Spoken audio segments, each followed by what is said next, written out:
हाँ जी, hello everyone, welcome to digital platform of ज्ञानम।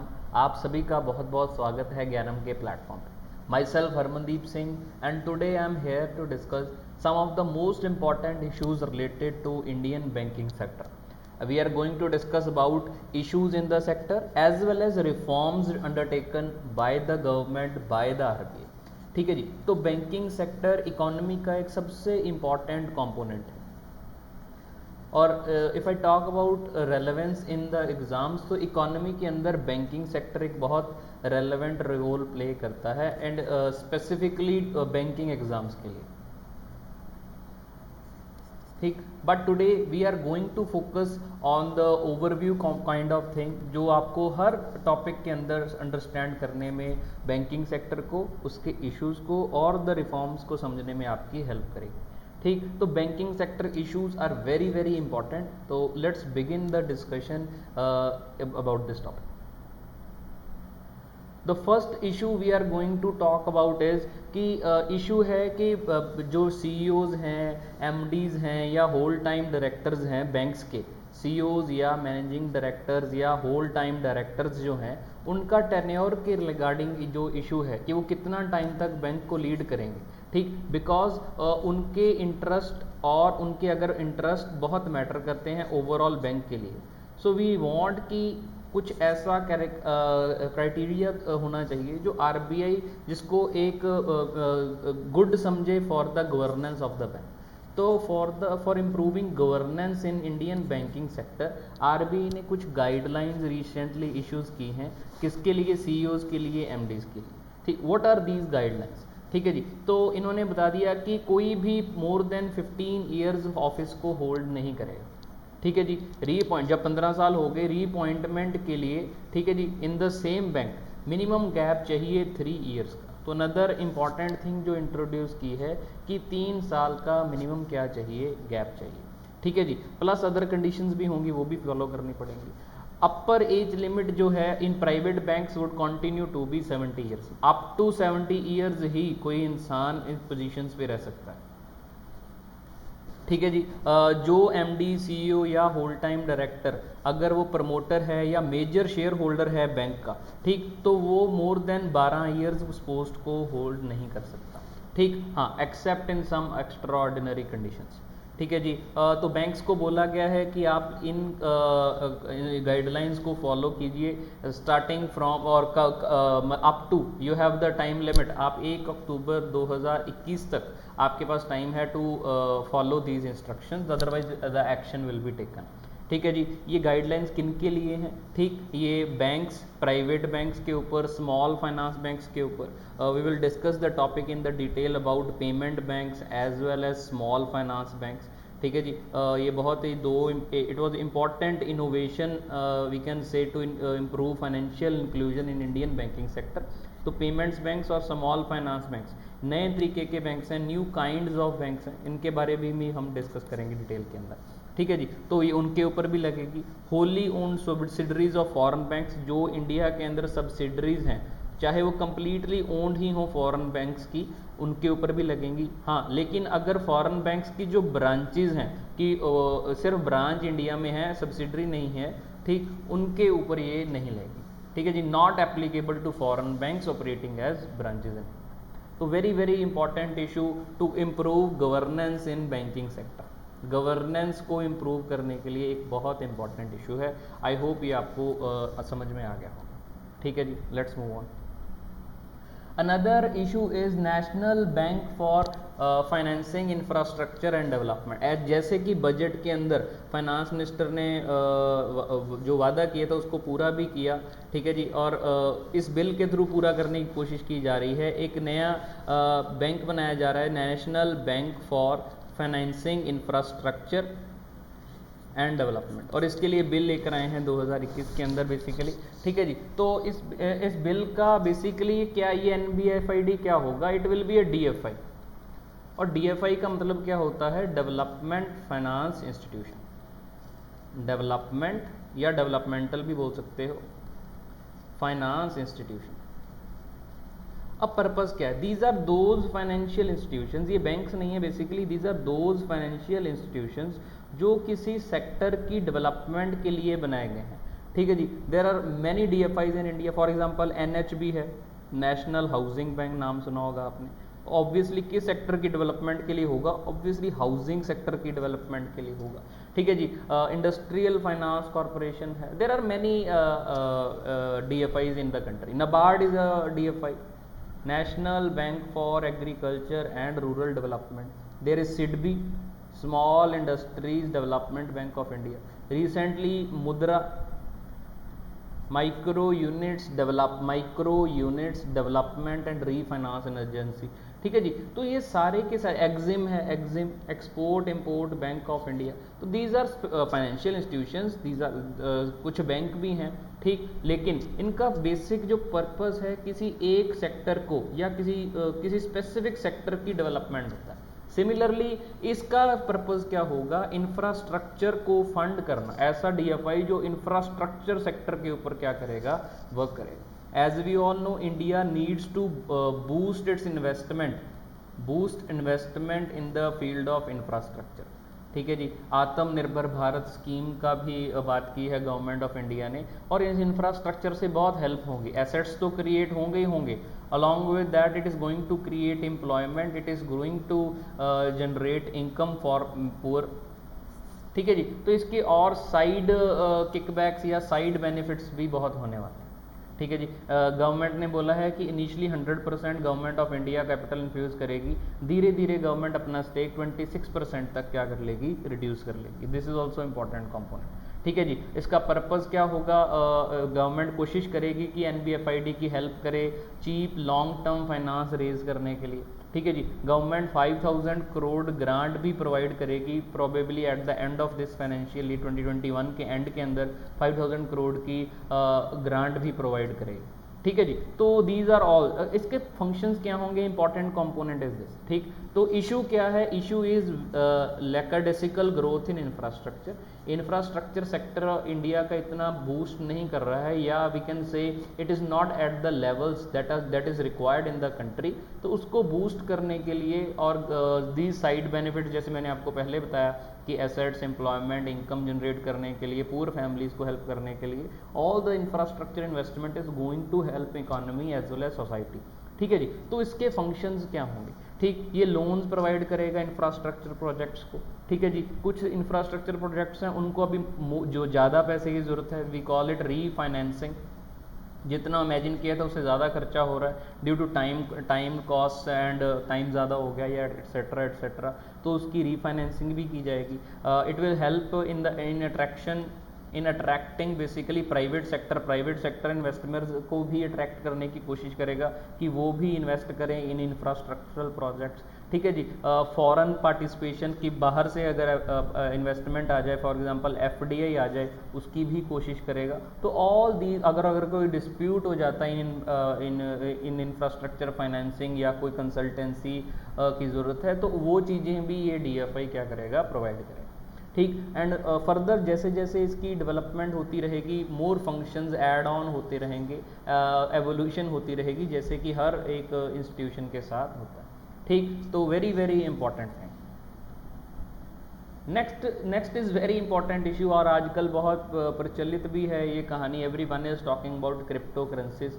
ठीक है जी, और पहले क्या हुआ था? Crypto currencies kind of were band in India, ठीक, बाय द गवर्नमेंट ऑर्डर। ठीक, 2018 में, ठीक, इन 2018 RBI ने प्रोहिबिट कर दिया था रेगुलेट करने को एंटीज जो सर्विसेज प्रोवाइड कर रही थी, किसको?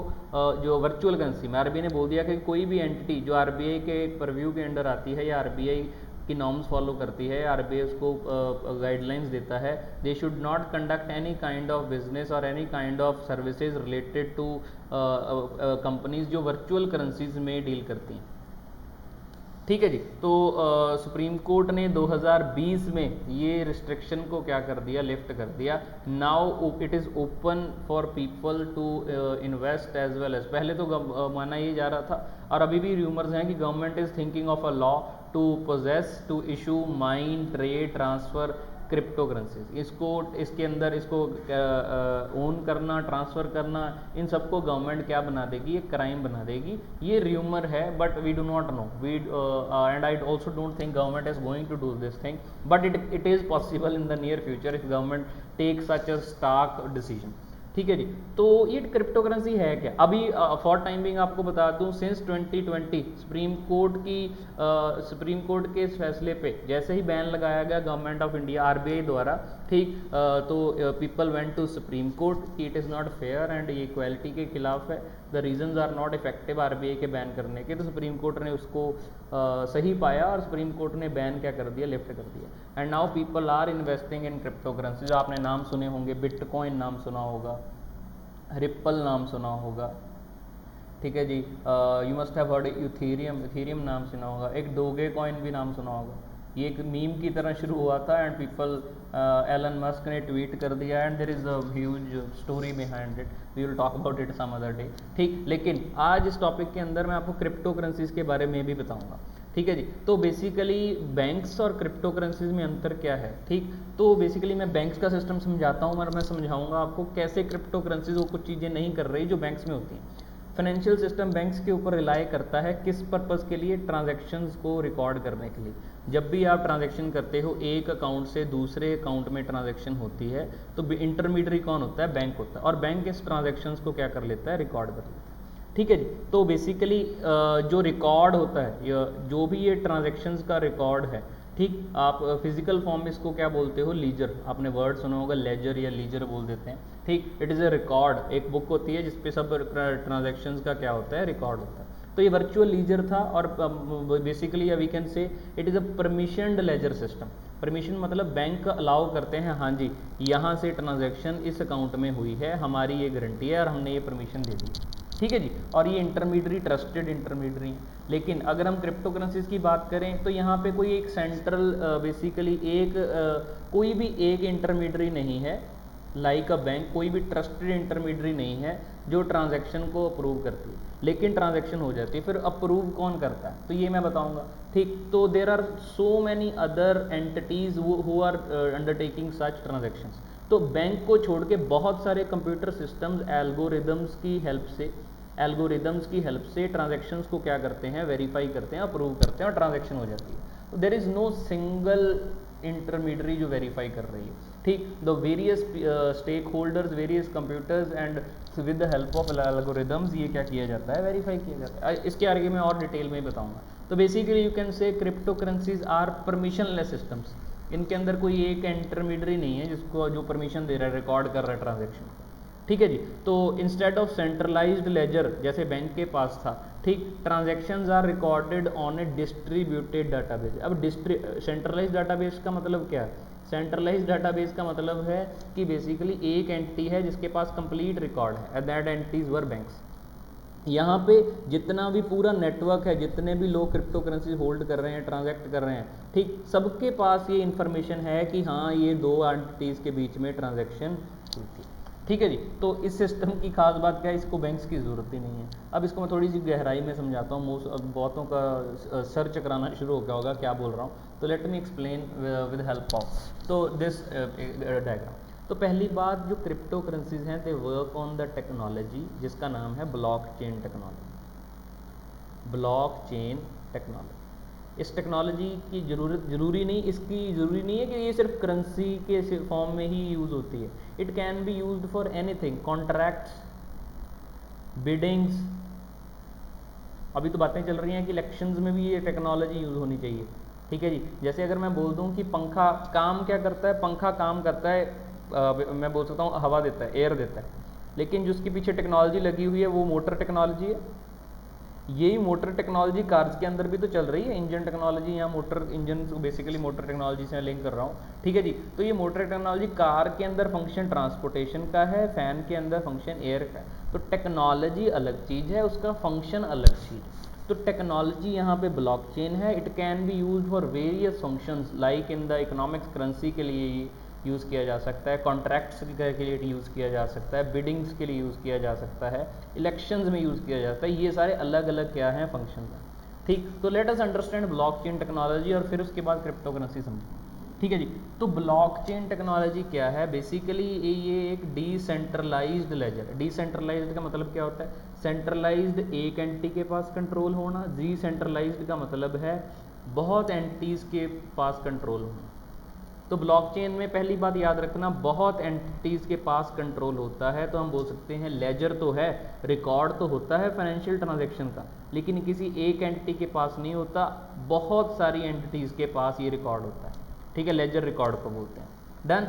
अच्छा, तो ये जो एंटिटीज़ हैं ये क्या सिस्टम के बाहर है? नहीं, ये उन्हीं में से एक हैं जो ट्रांजैक्शंस कर रहे हैं। कभी ना कभी ये भी ट्रांजैक्शन करते हैं तो बाकी लोग अप्रूव कर देते हैं, जब ये दो ट्रांजैक्शन कर रहे हैं तो कोई और अप्रूव कर देता है। ठीक है जी। तो बेसिकली ये बहुत सारे एप्लीकेशन में यूज़ किए जा सकते हैं। ये चलती कैसे? मान लो ये पर्सन ए है और ये पर्सन बी है। ठीक है जी, लेट मी एक्सप्लेन इट। तो ए और बी के बीच में ट्रांजैक्शन होनी, ठीक है जी। तो ये जो ट्रांजैक्शन है ये सारे नेटवर्क के ऊपर ब्रॉडकास्ट कर दी जाती है और thousands of entities X Y Z छोटी ए बी, बहुत सारे लोग इस प्लेटफॉर्म पे हैं। ये ट्रांजैक्शन सबके कंप्यूटर्स में जाएगी, ठीक है जी, और इन कंप्यूटर्स को हम नोड्स बोलते हैं। ठीक है जी। और ये सारे computers with the help of algorithms, computer based softwares हैं, उनके बेसिस पे उसको वैलिडेट किया जाता है कि हाँ ये ट्रांजैक्शन हो रही है from entity A to B. ठीक है जी। तो बेसिकली ये ट्रांजैक्शन कुछ भी हो सकती है। अभी क्या एक्सचेंज हुआ है? ये करेंसी भी हो सकती है। जो भी एक्सचेंज हुआ है, you can call it currency, you can call it a contract, you can call it a vote, कुछ भी बोल दो, कोई भी चीज़ मान लो। ये इस चीज़ को अज्यूम कर लो, कुछ भी अज्यूम करना है, क्रिप्टो करेंसी कर लो, अज्यूम करना है कॉन्ट्रैक्ट कर लो। ठीक है जी। चलो, तो जब भी ये ट्रांजैक्शन होती है, जब ये ट्रांजैक्शन वेरीफाई हो जाती है एंटिटी से भी, हाँ जी ये ट्रांजैक्शन हो गई है, कुछ भी हो सकता है, कॉन्ट्रैक्ट हो सकता है, करेंसी हो सकती है।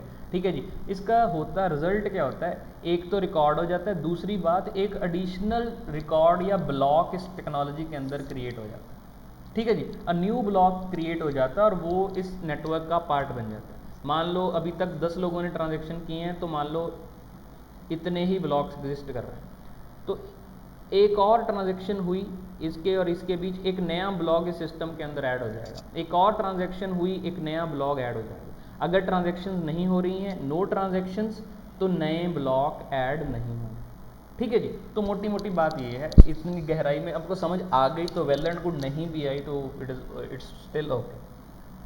ठीक है जी। फर्दर अगर इस ब्लॉक को क्रिप्टो करेंसी मान लें, ठीक, तो कुछ भी नाम दे दो, अलग अलग एंटिटीज़ हैं, अलग अलग नाम दे के बैठी हैं। कईयों ने नेटवर्क के अंदर एंटिटी का नाम बिटकॉइन रखा हुआ है, कईयों ने दोगे कॉइन रखा हुआ है, कईयों ने रिप्पल रखा हुआ है। It can be any name, name कुछ भी दे सकते हैं। ठीक, अगर आपको ये टेक्नोलॉजी का यूज़ करना आता है and if you know how to create this technology, आप भी अपनी क्रिप्टो करेंसी क्रिएट कर सकते हैं। अब डिपेंड वो कर रहा है कि आपकी क्रिप्टो करेंसी को कितने लोग ट्रांजैक्शन के लिए यूज़ करेंगे। जितने लोग यूज़ करेंगे, आपके नेटवर्क के अंदर नए नए रिप्पल, नए नए बिटकॉइन क्रिएट होने शुरू हो जाएंगे। अगर कोई यूज़ नहीं करेगा तो आपकी क्रिप्टो करेंसी फ्लॉप रहेगी, कोई यूज़ ही नहीं कर रहा। ठीक है जी। अच्छा, तो बेसिकली खास फंक्शन, खास ये बातें इंपॉर्टेंट हैं जो अभी आपको मैं बताने वाला हूँ। क्रिप्टो करेंसी की खुद की कोई वैल्यू नहीं होती, इसकी कोई खुद की वैल्यू नहीं है। जैसे कागज़ का टुकड़ा है जिसको आप 2000 बोल रहे हो, अब इस कागज़ की तो पर्सनली कोई वैल्यू नहीं है ना, गवर्नमेंट ने बोला है ये 2000 है, गुलाबी रंग का कागज़, तो हम बोल रहे हैं 2000 का। ऐसे ही क्रिप्टो करेंसी की भी खुद की कोई वैल्यू नहीं है। ठीक है जी। और इसके बदले में आपको कोई ज़रूरी नहीं है गोल्ड मिल जाए या कुछ भी मिल जाए, it does not mean that. ठीक है जी। तो इसकी कोई फिजिकल फॉर्म भी नहीं है, ऐसा भी नहीं है कि आप इसको फिजिकली कैरी कर सकते हो, हाथ में पकड़ के रख सकते हो। ये ओनली वर्चुअल फॉर्म में एग्जिस्ट करती है, फिजिकल फॉर्म में एग्जिस्ट नहीं करती। ठीक है जी। तो इसकी जो सप्लाई है वो कोई भी डिटरमाइन नहीं करता। देखो अगर रुपये की बात करें, आरबीआई रुपये प्रिंट कर सकता है ना, फिजिकल करेंसी है, रुपये प्रिंट किया जा सकता है। सप्लाई, मनी सप्लाई टॉपिक अगर आपने समझा हो तो मनी सप्लाई इंक्रीज़ की जा सकती है, डिक्रीज की जा सकती है। यहाँ पे सिर्फ नंबर ऑफ ट्रांजैक्शंस ही बता सकती हैं कि नई करेंसी क्रिएट होगी कि नहीं होगी। अगर लोग ट्रांजैक्शन कर रहे हैं तो ब्लॉक्स ऐड होते रहेंगे, अगर ट्रांजैक्शन नहीं करेंगे तो ब्लॉक्स क्या हो जाएंगे, वहीं पे रुक जाएंगे। तो मनी सप्लाई किसी भी कोई एक पार्टी कंट्रोल नहीं कर रही है, it perfectly depends upon the number of transactions इस करेंसी के अंदर जितनी हो रही है।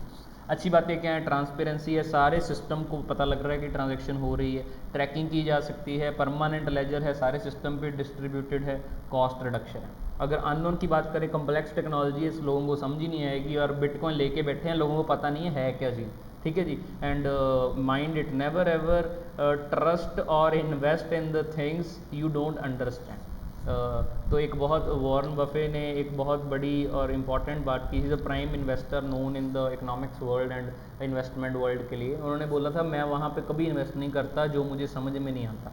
ठीक, तो before investing in these technologies in these currencies, first learn about them, know about them. ठीक, तो रेगुलेटरी इम्प्लीकेशंस, कोई कंट्रोल नहीं है, कोई सेंट्रलाइज्ड ट्रस्टेड इंटरमीडियरी नहीं है। अगर कुछ पैसे इधर से उधर हो गए या आपको जितनी वैल्यू है उसकी अगले दिन ही वैल्यू भयंकर तौर से कम हो गई, किसके पास जाओगे? कोई रेगुलेटरी बॉडी नहीं है जो बोल रही है। बैंक के पास तो जा सकते थे ना। इम्प्लीमेंटेशन के चैलेंजेस हैं और बहुत सारे प्लेटफॉर्म हैं। कोई भी बंदा अपनी क्रिप्टो करेंसी बना के नई करेंसी लॉन्च कर सकता है, जिसको भी ये थोड़ी सी टेक्नोलॉजी आती है, समझ में आती है। सॉफ्टवेयर इंजीनियर जिनको ये टेक्नोलॉजी एल्गोरिदम्स ये बनाना आता है, दे आर मेकिंग इट। ठीक, तो बहुत सारी क्रिप्टो करेंसीज हो जाएंगी, किस पे भरोसा करें, कौन सी अच्छी है कौन सी बुरी है, ये भी प्रॉब्लम है। तो these are the benefits and pros and cons, pros and cons of this technology. ठीक है जी, आई होप ये आपको समझ में आ गया होगा। अगला मुद्दा है bank privatisation. Government of India बहुत सारे बैंक्स को क्या कर रही है, प्राइवेटाइज कर रही है। सवाल है public sector banks versus private sector banks, क्या सही है? क्या ये प्राइवेटाइज करना सही है? क्या सरकारी बैंक सही है? ठीक, क्या है? दोनों मुद्दों में बात करेंगे। Issue is of privatisation of banks. अब क्या इशू है ये? ठीक, देखो पब्लिक सेक्टर बैंक्स के क्या क्या बेसिकली आइडियाज़ हैं, थॉट्स क्या हैं सरकारी बैंकों के पीछे। ठीक, तो गवर्नमेंट की प्रेजेंस जब होगी बैंकिंग सेक्टर के अंदर, तो गवर्नमेंट बहुत सारे काम कर सकती है, मार्केट फेलियर को ओवरकम कर सकती है। क्यों? गवर्नमेंट फाइनेंशियल इंक्लूजन कर सकती है, गरीबों को विदाउट ल्यूक्रेटिव प्रॉफिट के माइंडसेट को छोड़ के डेवलपमेंट के माइंडसेट को रख के गवर्नमेंट बैंक्स फैसले ले सकते हैं। Whereas private sector bank ने तो अपने भी प्रॉफिट मोटिव पे ही क्या करना है, काम करना है। ठीक है जी, ऐसे सोशली वेलफेयर प्रोडक्टिव एसेट्स के लिए लोन्स वगैरह प्रोवाइड कर सकती है, क्रेडिट प्रोवाइड कर सकती है, या मैं बोल सकता हूँ कैपिटल प्रोवाइड कर सकते हैं। सरकारी बैंक ही हैं वो कैपिटल प्रोवाइड कर सकते हैं ऐसे एसेट्स के लिए जो सोसाइटी के लिए अच्छे हैं, चाहे ये एसेट्स के ऊपर लोन देना, पैसा देना बहुत ज़्यादा प्रॉफिटेबल ना हो। प्राइवेट सेक्टर नहीं ये कुछ करने वाला। ठीक है जी, तो बेसिकली ये पब्लिक सेक्टर बैंक के क्या है फंक्शन? दो फंक्शंस होते हैं किसी भी बैंक के। एक होता है एसेट साइड, जो भी लोन्स देता है बैंक, जिससे उसकी क्या लोन पे क्या आती है, इनकम आती है in the form of interest. और एक है लायबिलिटी साइड, जो भी लोग क्या करते हैं, पैसे डिपॉजिट करते हैं। ठीक, वो उसके ऊपर बैंक क्या पे करता है, इंटरेस्ट पे करता है, और इन डिपॉजिट्स को हम बैंक के लिए क्या बोल सकते हैं, लायबिलिटी बोल सकते हैं। ठीक है जी, तो दोनों ही सर्विसेज बहुत इंपॉर्टेंट हैं। पब्लिक सेक्टर बैंक दोनों ही अच्छे तरीके से कर सकता है। डिपॉजिट कैसे, बिकॉज ट्रस्ट है लोगों का, और एसेट कैसे, लोगों को सोशल वेलफेयर के लिए हेल्प कर सकता है।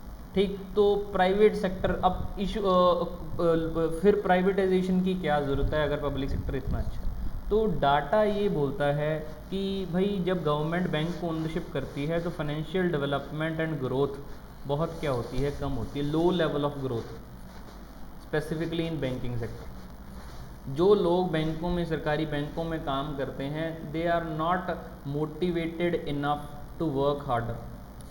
ठीक, और ये तो सारी सरकारी एजेंसीज का ही ये क्रिटिसिज्म है कि जो लोग जैसे ही गवर्नमेंट जॉब में आ जाते हैं, they tend to become lethargic, क्योंकि उनको बस तनख्वाह आ रही है, ठीक है, क्या ज़रूरत है। ठीक है जी, तो they don't think of developing the country and innovative idea, सोचें कुछ नया करें, वो उनका एफर्ट ही कम हो जाता है। ठीक है जी, जैसे जैसे 1990s के अंदर एलपीजी, 1991 के अंदर लिबरलाइजेशन, प्राइवेटाइजेशन, ग्लोबलाइजेशन जैसे ही पॉलिसी अडॉप्ट की गई, तो बहुत गवर्नमेंट की प्राइवेटाइजेशन हुई। ठीक है, आफ्टर 1990s प्राइवेट बैंक्स भयंकर तौर पे इंडिया के अंदर क्या होना शुरू हुए, इंक्रीज होना शुरू हुए। ठीक है जी, अगर नेशनलाइजेशन की बात करें, पहले सरकारीकरण किया गया बैंकों का, बाद में प्राइवेटाइजेशन अलाउ कर दी गई। ठीक, नेशनलाइजेशन कब की गई है? 2 बार की गई, 2 rounds of nationalisation of banks. One was in 1969 and other was in 1980। 1969 में 14 बैंक्स नेशनलाइज किए गए और 1980 में 6 बैंक्स नेशनलाइज किए गए। ठीक है जी, अच्छा, तो क्रॉस कंट्री एविडेंस सजेस्ट करता है कि जब बैंक को प्राइवेटाइज किया जाता है, प्रॉफिटेबिलिटी भी इंक्रीज हुई है। डाटा ये बोल रहा है, वी आर सेइंग, अभी डाटा ये बोल रहा है जैसे जैसे बैंक के अंदर प्राइवेटाइजेशन बढ़ती है, वो बैंक की एफिशिएंसी भी इंप्रूव हो जाती है, काम भी ज़्यादा होना शुरू हो जाता है, और प्रॉफिटेबिलिटी, कमाई भी बढ़नी शुरू हो जाती है। ठीक है जी, अगर at present Indian banking sector की बात करें, अभी भी 60% ऑफ बैंकिंग एसेट्स किसके पास है? पब्लिक सेक्टर बैंक्स के पास है। ठीक है जी। एनपीए, एनपीए का मतलब क्या होता है? Non performing asset. NPA mean non performing asset. मैंने अभी पहले ही बताया आपको, एसेट किसको बोलते हैं? बैंक के लिए एसेट क्या है? जो भी चीज़ उसको कमाई करके देगा। कमाई कौन करके देता है बैंक को? बैंक को एक लोन कमाई करके देता है और कमाई का नाम है इंटरेस्ट।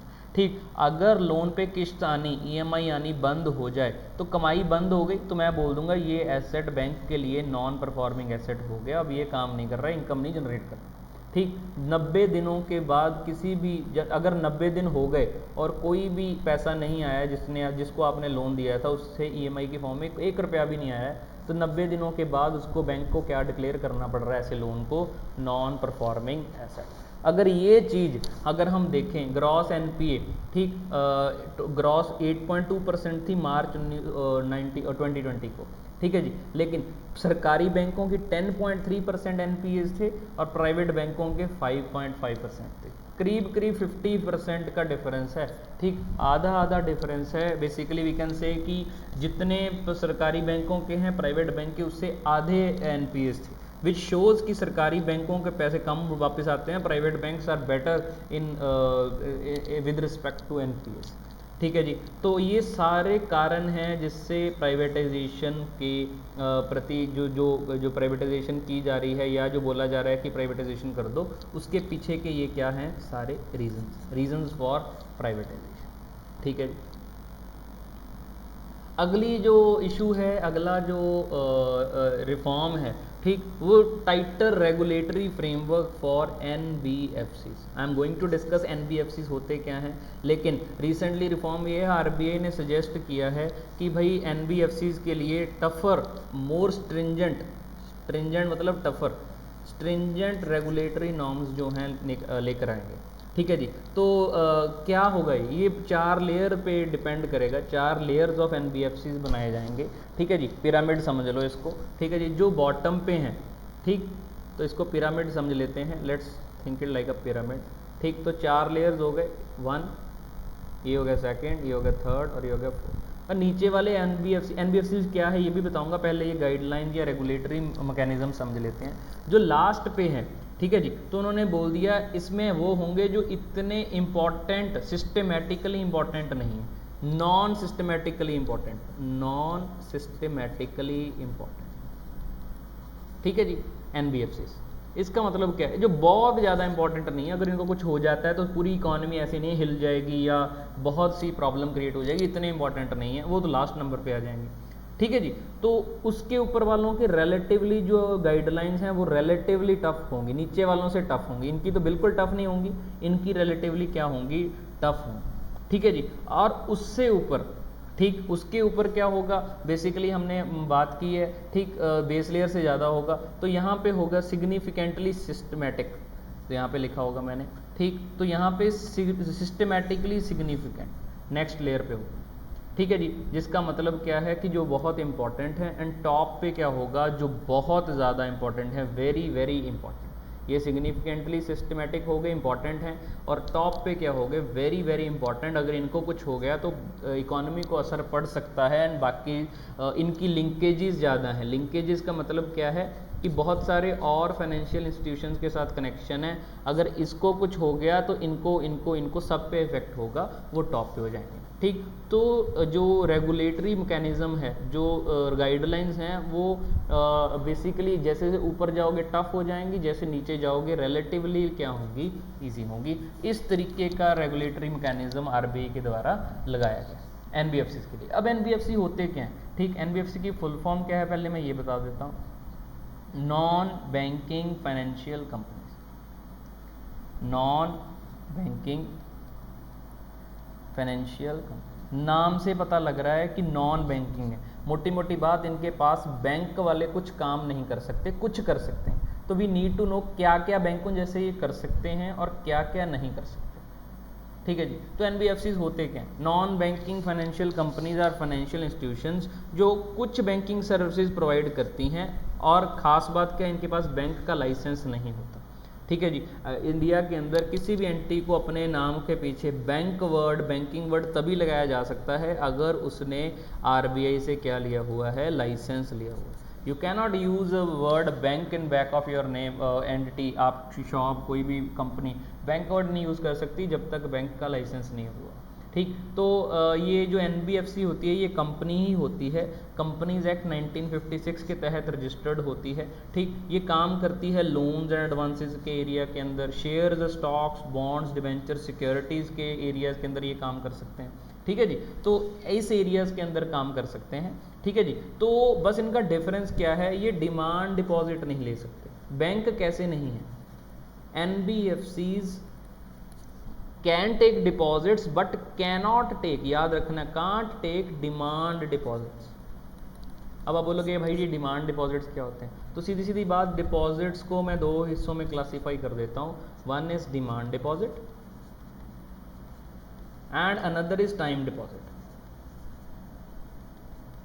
ठीक है जी, डिमांड डिपॉजिट ऐसा समझ लो, आपका पैसा आपकी डिमांड पे चलता है, जब चाहो, when ever you want you can withdraw, जब चाहो you want you can withdraw.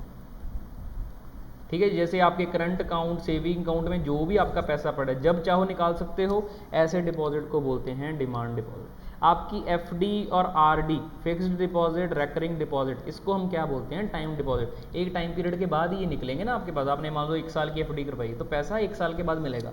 हाँ, ये बात अलग है कि आप किसी भी टाइम पीरियड पे एफडी को तुड़वा सकते हो, और जैसे ही तुड़वाओगे वो क्या बन जाएगा, डिमांड डिपॉजिट, और फिर पैसा निकलवा सकते हो। ठीक, तो NBFCs can take deposits, yes, NBFCs deposits ले सकते हैं बट नॉट डिमांड डिपॉजिट। मोटी मोटी बात ये डिफरेंस समझना। ठीक है जी, तो यहाँ पे मैंने लिखा हुआ, और ये कौन से एरियाज में काम कर सकते हैं, infra financing, share, stocks, bonds, debentures. ठीक है जी, तो इनके बारे में भी कभी डिटेल में बात करेंगे कि शेयर क्या होता है, बॉन्ड, डिवेंचर ये क्या होता है। We are going to talk about in some other lecture. ठीक है जी, तो बेसिकली हमने ये डिफरेंस बता दिया। ये खास बात क्या है, कैनॉट एक्सेप्ट डिमांड डिपॉजिट्स। ठीक है जी, अगर डिमांड डिपॉजिट एक्सेप्ट नहीं कर सकते, और दूसरी बात है cannot issue cheques on their names, cheque book नहीं दे सकते भाई। ठीक है जी, चेक बुक देने का काम भी सिर्फ और सिर्फ कौन कर सकते हैं, बैंक कर सकते हैं। और बैंकों के पास अगर आपका बैंकों में, बैंक्स के अंदर पैसा है, ठीक, तो कुछ amount, some amount you have deposit in banks, चाहे वो आपके करंट अकाउंट में है, चाहे सेविंग अकाउंट में है, चाहे एफडी में है, आरडी में है, ठीक, उस भी कुछ अमाउंट की इंश्योरेंस होती है कि इतना पैसा तो आपको मिलेगा ही मिलेगा अगर ये बैंक डूब गए। ठीक है जी, तो उसकी क्या होती है, इंश्योरेंस होती है। एनबीएफसीज के अंदर ऐसा कुछ फैसिलिटी अवेलेबल नहीं। ठीक है जी, तो these are differences between NBFC and a bank and NBFCs के बारे में इंफॉर्मेशन।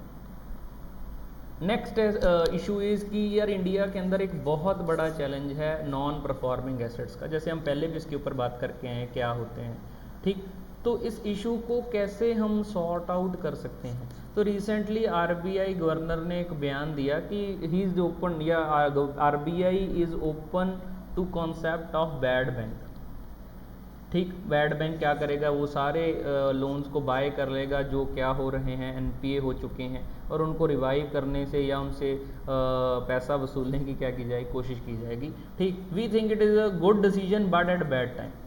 ठीक, instead there are many other mechanisms, ठीक, जो इंस्टेड फॉलो किए जा सकते हैं। ठीक है जी, तो मोटी मोटी बात है, जैसे ही इकोनॉमिक ग्रोथ रीसरफेस करती है देश की, अब कोरोना चल रहा है, डाउनफॉल है ग्रोथ की, जैसे ही सब कुछ नॉर्मल होगा, इकोनॉमिक ग्रोथ क्या आने वाली है, ऊपर आने वाली है। इकोनॉमिक ग्रोथ क्या दिखेगी, बूम देखेगी। ठीक है जी, तो वो जो बूम है, इट इज़ बिलीव्ड कि वो एनपीए का क्या कर लेगा, take care, it will take care of NPAs. ठीक है जी, तो बेसिकली एक और टर्म है प्रोविजन कवरेज रेशो, पीसीआर बोलते हैं इसको। इसका बेसिकली मतलब क्या होता है, जैसे ही कोई एसेट, जैसे ही बैंक का कोई एसेट एनपीए बनता है, ठीक, after some time bank has to keep, bank को इसके प्रोपोर्शनल कुछ पैसा अलग रखना पड़ता है, जिसको हम क्या बोलते हैं, पीसीआर। सो दैट कि अगर ये पैसा वापस नहीं आया तो बैंक के पास इनफ रूम है कि वो भाई खतरे में नहीं आएगा, बैंक डूबने की कगार पे नहीं पहुंचेगा। ठीक है जी, तो जितना पैसा साइड में रखा जाता है उसको हम क्या बोलते हैं, बेसिकली पीसीआर बोलते हैं। ठीक है जी, अब और क्या किया जा सकता है एनपीए की प्रॉब्लम को सॉल्व करने के लिए। ठीक है जी। पहली बात, इंसॉल्वेंसी एंड बैंक्रप्सी कोड जो गवर्नमेंट ऑफ इंडिया लेकर आई है वो बहुत अच्छे तरीके से चल रहा है। It has been a success story. एबल आप कमेंट करके बताना अगर आपको लग रहा है कि I should do specific video on IBC. अगर आईबीसी को समझना चाहते हो मैं सेपरेटली एक वीडियो अलग से भी बना दूँ। ठीक है जी। तो बेसिकली क्या है, the code had improved recovery rate of NPA. इसने बहुत अच्छा, जैसे कि मैंने बताया, सक्सेस स्टोरी रही है। ठीक है जी। तो इसके अंदर क्या क्या फीचर्स हैं, we will do it on the some other time. ठीक है जी। तो insolvency and bankruptcy board of India form किया गया है 2016 में, ये लेकर आए थे एंड हैज़ बीन हेल्पफुल। इसके अंदर एक और कंपोनेंट है जुडिकेशन। दो बॉडीज़ हैं जो करती हैं, national company law tribunal, national company law tribunal, as well as limited liability partnerships के लिए डीआरटी है। वो क्या है वो भी हम डिस्कस करेंगे। डेट रिकवरी ट्रिब्यूनल, दोनों का ही रोल है इसके अंदर। ठीक है जी। तो we will discuss this issue in detail in another lecture. तो for time being we can assume कि भाई एनपीएस को रिड्यूस करने के लिए गवर्नमेंट का जो आईबीसी है, इंसॉल्वेंसी एंड बैंक्रप्सी कोड 2016 है, वो एक सक्सेस स्टोरी रहा है और उसी को इम्प्रूव करना चाहिए और रिज्यूम करना चाहिए। Another is recapitalisation of banks. Recapitalisation का मतलब क्या है, बैंकों को कैपिटल प्रोवाइड करे गवर्नमेंट ऑफ इंडिया। ठीक, government should provide adequate capital. जो बहुत स्ट्रॉन्ग हैं उनको तो भाई एडिक्वेट कैपिटल प्रोवाइड करे, इवन नॉट सो स्ट्रॉन्ग्स को भी प्रोवाइड करे और उनको क्राइटेरिया दे दे कि भाई ये अचीव करना है तुमने। अगर वो अचीव करेंगे वेल एंड गुड, अगर सरकारी बैंक को अचीव नहीं करेंगे तो गवर्नमेंट अपना स्टेक कम करना शुरू कर दे और डिसइन्वेस्टमेंट कर दे। डिसइन्वेस्टमेंट का मतलब क्या है, अपना स्टेक बेच दे। ठीक है जी, प्राइवेट सेक्टर को। और गवर्नमेंट बोल दे कि अगर भाई आप ये चीज़ें पे परफॉर्म, हम पैसा तो दे रहे हैं और इस पैसे के बदले में हमें आपसे ये उम्मीदें हैं, अगर नहीं पूरी करोगे तो हम भाई आपको बेच देंगे। तो it will motivate them to work harder and better and in efficient. ठीक, प्रोविजनिंग कवरेज रेशो मैंने पहले भी बताया था।